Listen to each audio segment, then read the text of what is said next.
Kayının geleceği sizlerin omuzlarınızdadır. Pusat tutan ellerinizdedir.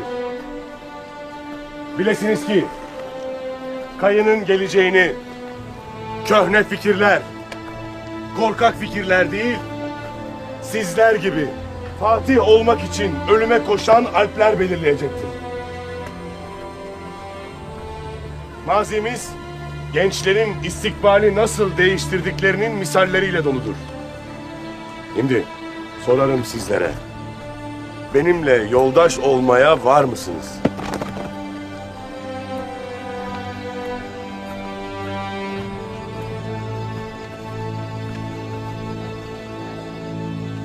Beyim müsaaden olursa sana bir şey söylemek isterim. De hele seni dinlerim. Gündoğdu Bey beyim. Ne olmuş Gündoğdu Bey, neden sustun? Gündoğdu Bey kendisini seçsinler diye beyleri altın dağıtırmış.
Ya Rabbim, bizim için, beyimiz için, obamız için en hayırlısını ihsan eyle ya Rabbel Alemin.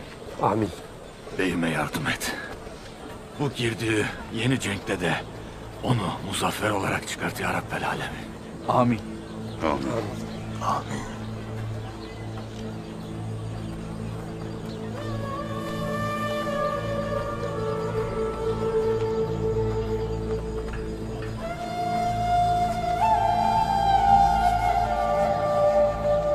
Şeyhim. Selamun aleyküm. Aleykümselam şeyhim.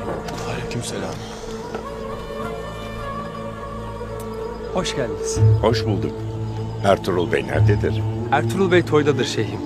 Kaya Obası bugün yeni beyini seçecek inşallah. Ertuğrul Bey de Kayı Beyliğine taliptir. Allah onun hakkında en hayırlısını nasip etsin inşallah. Amin. Amin. O halde toyun bitmesini bekleyelim. Ertuğrul Bey'le konuşacaklarım var. Eyvallah. Buyur şeyhim.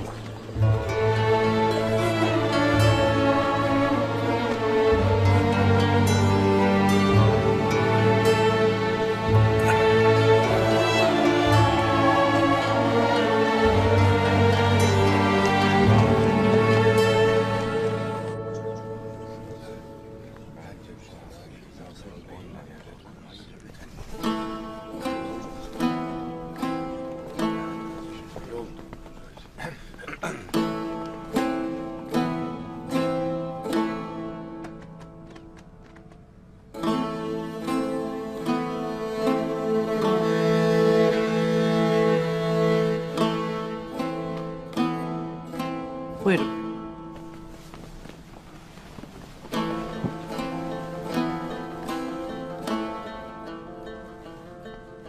Bismillahirrahmanirrahim.